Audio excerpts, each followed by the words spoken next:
there's so much business to go around. It's silly. There are so many people who haven't yet invested in anything yet. There are so many people who are investing in and looking to change. There's just so much potential business out there to think that like, oh, there's like a finite number of customers that that's so small, right? That if I lose one, or if somebody else gets one, it means that I lose one. It's just simply not true. This is the Online Trainer Show, Trainer Show, Trainer Show. This is the Online Trainer Show. We shouldn't have a podcast. John, have you given Alex permission to speak at all? Can he tell us the topic since we talked about it on the Slack channel? Alex, you may speak the subject and nothing else. All right, there you go. Green light for you, Alex. This was Carolina's topic, so I don't know why it's me, but the importance of collaboration is the title of this episode. That's a pretty good topic. And I think you guys should talk about that.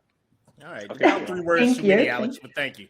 You could have cut that off at that's a topic, but we'll allow it. We'll allow it this time. You know, it's a nice day here. I'm feeling generous. You know, you can have 3 extra words a day, but don't let it happen again.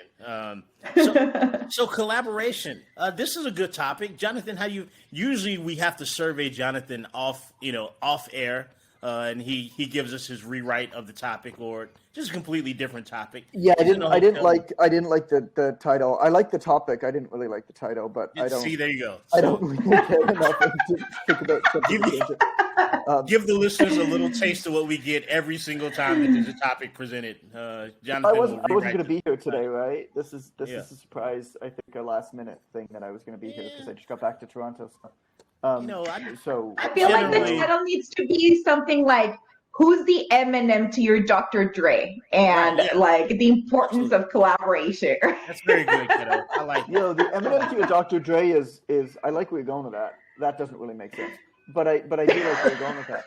What are two things that collaborate? Like, I feel like the topic should be like the peanut butter to your chocolate or something.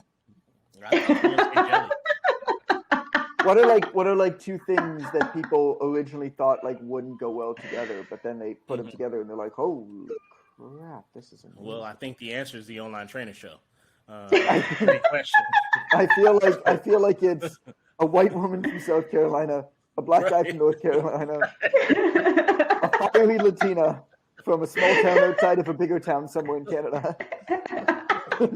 Some dude who just can't quite stay still in one place for any period of time.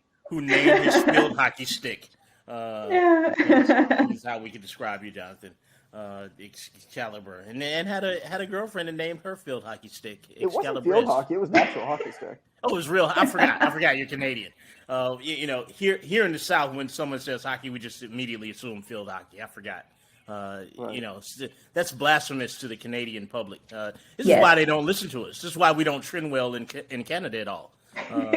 If we could do the numbers in Canada that we're doing in Romania and Lithuania, like this show, it'd blow up. You know, we have sponsors beating down the door, but unfortunately, we're not very popular with Canadians. They don't. So we're talking about collaborating with other people. Is that the idea? Yes. That's the idea, Jonathan. Do you have some initial thoughts there? Not really. I have nothing to do with picking the topic. Okay. You guys clearly have something to talk about. Yes, so Ren does, because Ren does this a lot. So Ren, I'm going to put you on the spot because, so I want to hear from you, Ren. Tell us a little bit about how you do collaboration, but also I want to hear about the logistics. Like, how do you find the people that you want to collaborate with? Well, Keto Oprah, that's a great question, and I'm glad that you asked it. In my case, Keto Oprah, I like to interact with people who produce content that I really love. That's number one. One of the great things about social media is that you get the opportunity to see people try to live out loud, right? Whereas we've lost our conference season for a year, so we're not able to meet people and as Alex and I discussed the other day, press the flesh and also shake hands. You're not able to do that these days. Yeah, we'll circle back around to that later. But you can get a really good sort of indication of what people are like by the way that they present themselves on social media over time, right? Like you can only, and Jonathan mentioned this in a previous podcast, you can only fake it for so long. Like eventually your personality type is going to present itself. So, so one of the things that I've done in the course of my career is I've tried to be very complimentary to my cohorts, right? My colleagues in the industry, not only be very complimentary, but I like to share a lot of their content too. Like, you know, I've always approached this profession with the most important, and the backside of the I can't work with everybody, right? So how can I get more people, more help? It's going to have to involve other people because I can't be all things to anyone and I can't be in every place at one time. So I'm always trying to spread other people's messages. It's funny you asked this. Just the day before we record this podcast, had a conversation with Jim Gazzali, who is a graduate of the Online Trainer Academy Level 2. And it was in a thread. It was in our thread that so let me back up because I'm getting ahead. I'm getting too excited because Jonathan's back in this hemisphere. So first things first, we all have sort of a collaborative effort. We're sort of the children of the atom, the children of the corn from Jonathan Goodman. Right. The results of his business loins. We all got together. So, are you saying that you come from my corn cob? That's right. We're the pops off the cob of corn that is Jonathan Goodman. The fruit of his business loins. We got together and we collaborated on an event earlier in the year. It was a video conference where we all had a little spot for us to talk about any area of expertise that we had. It went really well, as a matter of fact. Out of that, we formed a Facebook friends group. Hi, Dr. Allison. We formed a Facebook friends group. She can't hear us because Jonathan's got the earbuds in his ear. But we formed a Facebook friends group. So we talk about things in our little Facebook Messenger group. And one of our friends, Gil Messina, put out that he was referring out for something. We all realized that we didn't want to particularly work with this person, but I also put a referral out. So things like realizing that you can't help everyone and providing your other colleagues an opportunity to help that person when it's really all about the client, it's easy to do those things. So this is why I interact with and collaborate with a lot of people. Because of that, when you collaborate with other colleagues in this industry, they realize that you're not a dick, right? Which is important. It's important for people to know. And they sort of reach back. I always describe communication as a game of catch, right? You toss the ball, I toss the ball back. Oftentimes in our business, we want people to toss us the ball and then we want to take it and go home, right? And that doesn't build collaborative efforts. So that's sort of the basis of how I operate. And when you interact with people in that authentic way, particularly people in the same industry, they sort of catch on to that. Like they realize the first couple of times they might think you're faking it, right? I didn't think John was really that nice initially when I had a conversation with him. He's a businessman. He's putting on the front, give me a good show. But over time, you realize that people are actually genuine in that context. And being able to collaborate and communicate with other people, it will always push the boundaries of your opportunities. Like across the board, without fail, 9 times out of 9, 10 out of 10, if you're able to communicate with peers in your industry, you're going to get opportunities that you don't have otherwise. I don't even remember what the question was, but I'm glad I was able to give that 3.5-minute TED talk. It sounded like I knew what I was talking about. But that's sort of my mantra. I'll deflect to John. He might say something interesting. What are your thoughts on collaboration, John? I know you hate people generally, but you should do it. Yeah, there you go. Good talk, John. So, Keto, he's muted again. Yeah, it's profound as always. Riveting insight from the man who he left all the other words in the 11 books he wrote. No big deal. So, Keto, I'm interested to hear from you on this subject too. Like, have you found yourself? I know you have because I've collaborated with you before. But have you found yourself collaborating with people, and how do you think you've come to those opportunities? And how beneficial has it been for you to collaborate with people, if you can remember? Oh, super beneficial. Essentially, my entire career is based off of just being a nice human and offering to do something to help someone else. That's, I think, part of the key that we need to keep in mind. As Ren was saying, it's not just about somebody tossing you the ball and you taking it home. It's like you taking steps to make life easier for a peer, or like offer something of value. Just as we talk about with clients, we should always be offering value. Do the same for your peers, asking for nothing in return, just for the sake of it. It's like, hey, I have this Canva templates that are working really well for me. There you go. Like, for no reason. It's something that can help you, take it. And so that's a really awesome way of like creating real friendships and real collaboration. For example, when our friend Alex Harriman, he was thinking about creating this event in which Ren and I participated, and him reaching out is like, hey, I want to do this thing, and I'm thinking of you. That's a way of creating actual value and collaboration, because I didn't have the time myself to create this event, but he did, and he wanted to, and he was by him inviting others. Now we're this awesome mini network of trainers who know that we can work well together. And that's amazing. So oftentimes I remember, especially in the beginning of my career, I used to look at groups of trainers who were like very prevalent at the time. And it seemed like they had very much like their little friends within the industry, and they would always talk about each other, and they would always guest post in each other's blogs. And it was always like that. It was very much like their clique, right? Mm-hmm. And it was just them. And then until it occurs to you that it's like, heck, I can go and make my own clique. Like, I can go and find my own people and start creating all this kind of collaborations, and we're all kind of like building each other up, which is in the end what we want. Like, it's awesome too. And then you start extending invitation, because if you have ever felt a little bit left out by peers in your industry, then also turn to yourself and make sure that you're not repeating that mistake towards others. Mm-hmm. So who else can you extend your collaborative, collaboration to, that you haven't maybe considered before?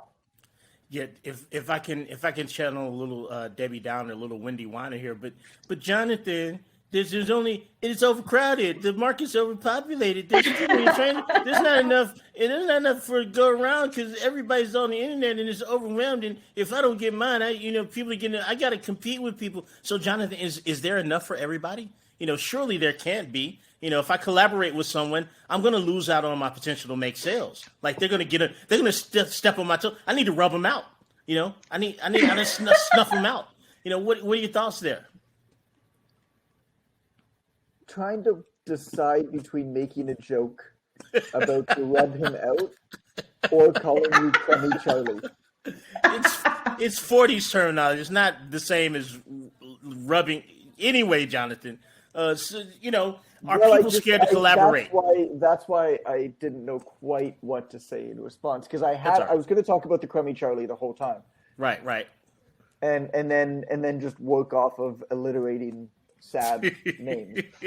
And I figured that'd be a bit, and you and I go back and forth on that. But then you said rub one out.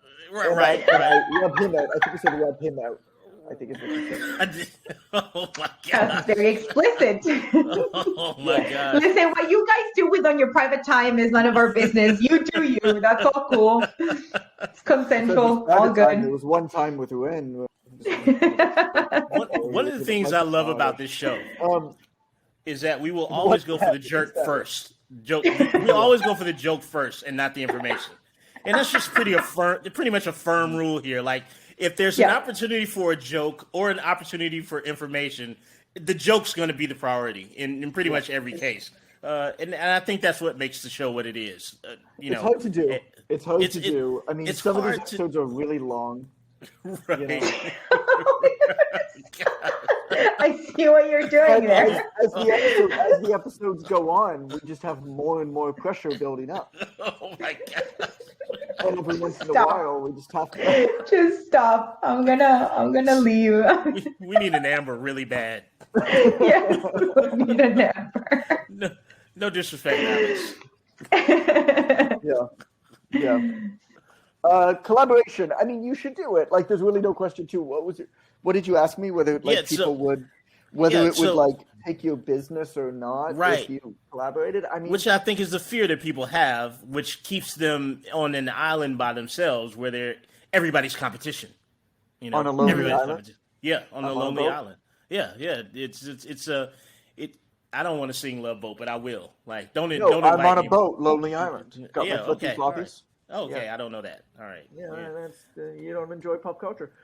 So the idea, look, there's so much business to go around. It's silly. There are so many people who haven't yet invested in anything yet.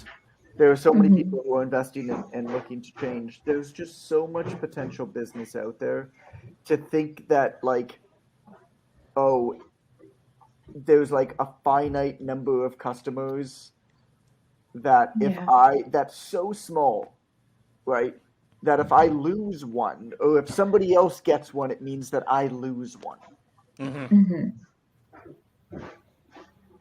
It's just simply not true. I mean, there's just no question.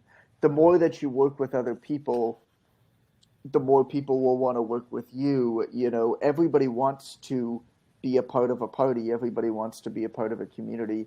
When there is action somewhere, it attracts. When there's energy somewhere, when there's an event somewhere, it attracts. Right? It's really hard to have an event and have a party by yourself. I mean, Ren does it 2 or 3 times a day, but it's really hard. Oh my God! Oh, you caught me. My mouth was open. You caught me. That was a good one. Oh God! Oh, I wonder what her side is like. I haven't seen that for a while. Oh my Jesus! Sweet Jesus! Oh, I need Amber here blushing so hard that her face is gonna fall off. COVID's move has been rough. Oh my Jesus! Very rough. Oh my gosh! And look, it's just simply not true. I mean, my entire career, like, I get that it's not, I mean, online training, and it's on perhaps a different scale than people who are listening to it right now, but, like, it started as nothing. I mean, I started doing what I'm doing as a trainer in a very small boutique studio in Toronto with no network, with no content, right? And I realized very quickly, I mean, what I say to people, like, part of my origin story is I wrote a couple articles for a website, and then I realized that I simply just didn't have that many good ideas. Like, maybe I can, like, work really hard and have 2 good ideas a year. Right. But if I can find, like, 25 other people to also have 2 good ideas a year, okay, well, then we can have at least 1 good idea a week, every week of the year. Like, that was actually what I thought.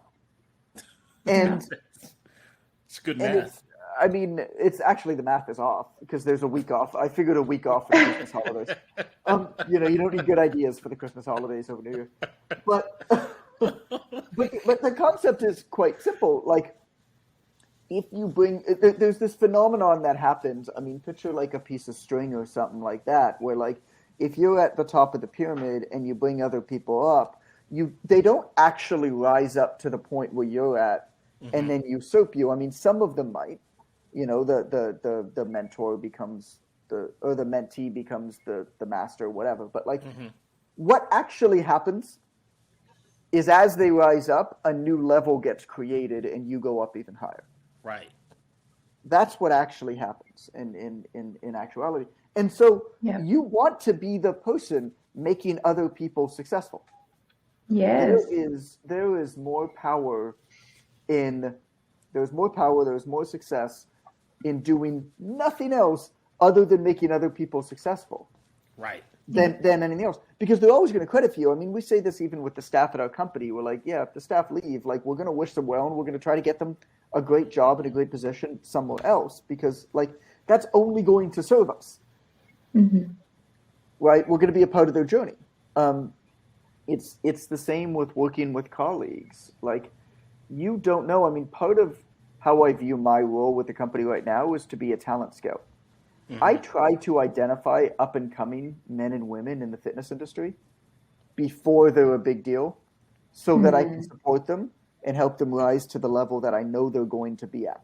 Mm-hmm. Because you can just look at some people and you're like, yo, you got it. Like, you got this thing, right? Like, you've all the pieces, the elements. You're creating content really well. You're interesting. You're funny. You're starting to figure yourself out. You're starting to feel right in your skin online, and like you are going to build a following. You are going to be somebody that people listen to.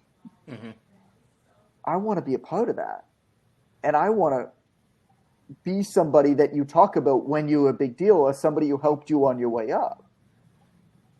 There's more scale in that. That's a better investment of my time and money and resources than literally anything else I could do. Way better than buying ads, way better than building content. Because if I'm going to help, let's say, 20 people, and 2 of them are going to become really big deals 5 years from now, well, those 2 people are now going to have audiences of tens of thousands or hundreds of thousands that they're going to tell about me and share me, and I'm not going to have to do anything. Right. Right? Like, that's how this stuff works. That is, if you want to know a secret to my success, that is literally it. Yeah. It's just figure out who's going to be successful before they're successful and trick them into thinking that you had something to do with it. Oh man! Oh, I think I saw that on a Hallmark card for Boss's Day. Nice. Very nice, Jonathan. I got a warm feeling as you articulated that.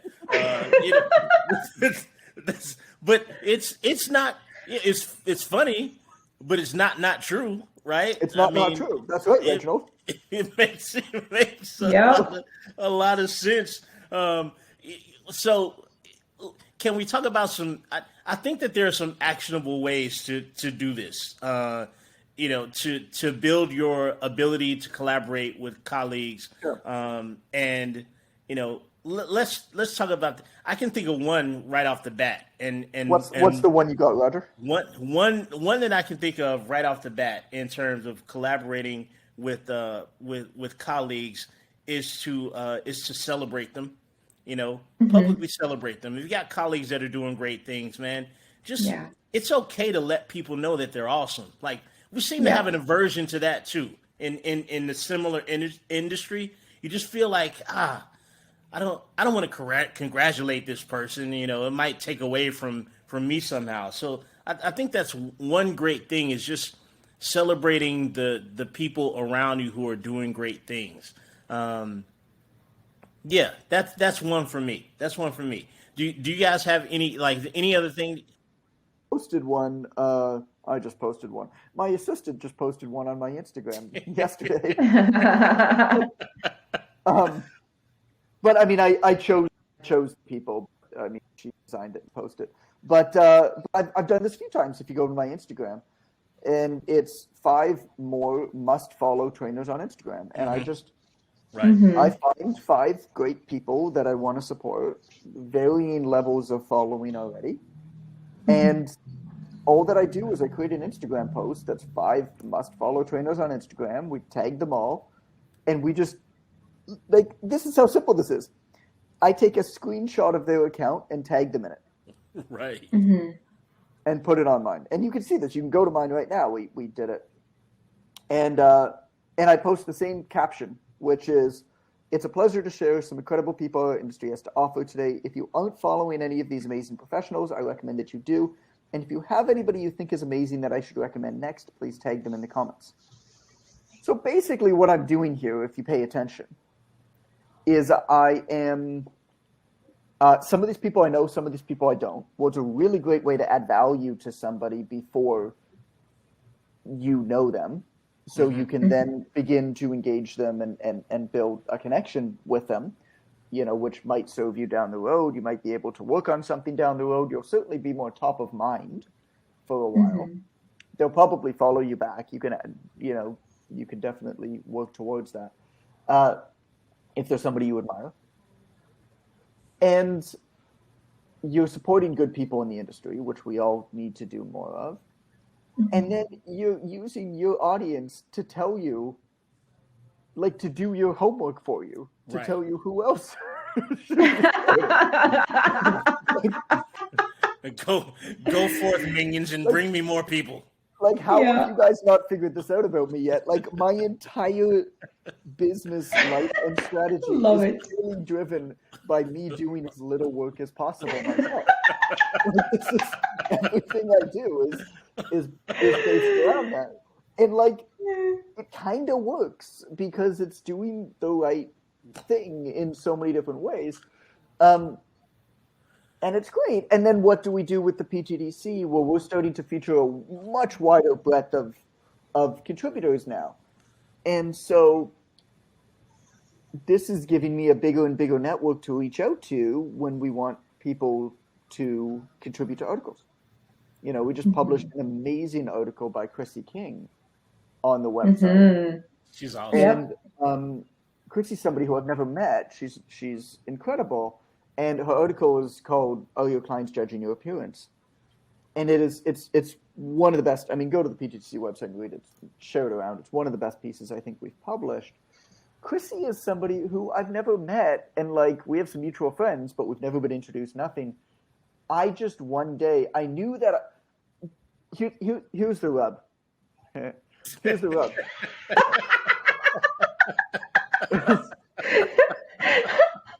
You were so pleased with yourself. You're so excited about your own cleverness. Good for you. Good for you, John. I saw the material that Chrissy. I was put on her radar. I don't even remember how, but I saw the material that she was putting out a couple months back, a while back, and I was like, she's good, man. Like, she's good. Her message is good. The way that she communicates is good. The reason why, and she's very much an activist. She's African American activist, and like she's just good. That's all that there is to it. And like, people are going to discover this, right? Like they had already started to, but it's like there's no way that they're not going to discover this. And of course, in the ensuing months, you know, like she's all over like Cosmos Shape, like she was discovered, right? But before she was, I was like, she's good. And I just sent her a message. I'll find it. I'll find the first message that I sent her. Because I do think that it's an instructive message to show, like, how this stuff kind of happens. Let's find this. While you're looking for it, I'll stall Jonathan by saying incredibly insane things that don't mean things to people. You know, so interestingly enough, you know, I just... Keto, as you may know, you may not. I just enrolled in the Girls Gone Strong certification, level 1 certification. You know, and I opened the inside shacket of the book, of the book, and it lists the key contributors. And there's Catalina Belmartes, and I said, well, I know this person. You know, this is a human that I know in real life. You know. Maybe one day I can be inside of a book shacket as she is, because, you know, she's awesome and I'm awesome. But that proves out the sort of spirit of collaboration, right? Because if you were freaked out by other women, you know, being your competition, you know, I'm sure you wouldn't have never made it into that publication as a contributor. You know, how did that come about? Like, you know, as Jonathan's perusing. I'm ready. We don't have to tell that story. Yeah. Okay. Well, I don't really care about your answer back there. Sorry about that. So, you can go now. Yeah, I couldn't find the message because it looked like that. Like I couldn't go back. Wow. But basically, I sent her a message, and I'll paraphrase it. And it was as simple as, "Hey, I noticed you. You're doing amazing work. Great job." Like that was it. It was just like, hey, like I've seen your stuff a bunch of times. Like it is incredible. Like you are doing amazing work. Great job. And that was it. right? And that was it. I mean, that was, and then every once in a while, like maybe I'd like a post, I'd comment on it, maybe not. I mean, there wasn't even that much communication back and forth. Every once in a while, there was, she'd show something and that she wrote an article or something like that, and I'd share it to my stories if it was really good. There was an article on Shape when the Black Lives Matter movement was very much top of mind for those couple of weeks before the internet, moved on to something else. She had a bunch of articles that were really, really good about that. And so, I shared it to my stories and she said, thank you. Like, that was it. Well, we thought that she would be perfect for a piece we wanted to feature on our site. And I reached out to her and she was more than happy to do it and said yes. Right? Because all of that background stuff had happened. Right. Like you got to dig the well far before you're thirsty. You can't say, "Hey, I got this thing that I want you to do right now. Do it now." That's a Jordan Harbinger thing. I didn't make that up. I won't pretend to take credit. Jordan. I thought it was James Clear. No, Jordan Harbinger is great. He's got a good podcast too, Jordan Harbinger Show. But he's been somebody I've known for a number of years. Back when he was doing the Art of Charm, and then he had a falling out with his partner and started his own. But his stuff on networking is pretty good. Anyway, so that came from him, I think, in conversation with him, to be honest, one time. But I'm sure he's mentioned it on his podcast. But yeah, you got to dig the well before you're thirsty. If you say, "Hey, I got this thing. Do you want to be a part of it?" Basically, nobody's ever going to say yes. Right. You have to identify people who you just know that there's a pretty. It's like, again, using this example with Chrissy, and she's not the only person. I mean, I'm constantly doing this. This is why I'm able, like you go to the PTDC, like look at the quality of people there. Like, we don't pay them that much. We pay them a bit, but like we don't pay them that much, right? But that's why we're able to do what we are able to do on our platform and benefit from that, and as a result, generate millions of views a year. Is because I'm constantly just trying to identify people like Chrissy, who it's just like, you're good. Like, I don't know if or when we'll have an opportunity to work together in any capacity, but like, I'm a dig the well now. Like, there's no reason not to. It doesn't cost anything.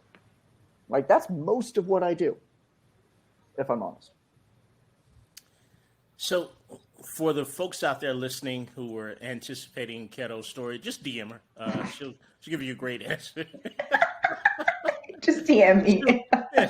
She'll ask. Yeah. The Jimmy Kimmel Show, and really sorry to Matt Damon, but once again have run out of time, and we won't be able to fit you on the show. Can't get to that story. In all fairness, like we kid Keto. I know. We understand how relevant and valuable she is in this community, and just masterful at collaboration. I mean, she shows up everywhere. She really does because. And here are your final tips as we close out the show. Because number one, Keto is super fun to work with. I mean, there's no getting around it. She may be too fun at times. Sometimes annoyingly exhausting in a fun way, but she is still fun. Number two, she knows her stuff. Like she knows her stuff. Like the stuff that she knows, she really knows. Conversely, the stuff that she really doesn't know, she really doesn't know it. Don't inquire with her about it at all. Yeah. And I'm okay with that. No idea what you're talking about half of the time. But the stuff she knows, she really knows. And then third, she's very, very receptive to feedback. And that makes it easy to work with a person. Those are the type of people that you want to collaborate. She doesn't take herself at a level of seriousness that everything's an insult to her ego or to her personhood. And that makes for great collaboration. So I guess the final tip was just like, don't be a dick. That's the final tip on collaboration. Like that's it, right? Like, don't be a dick. The jokes we've made on this episode. Right. The lesson for all of you. It can only end one way.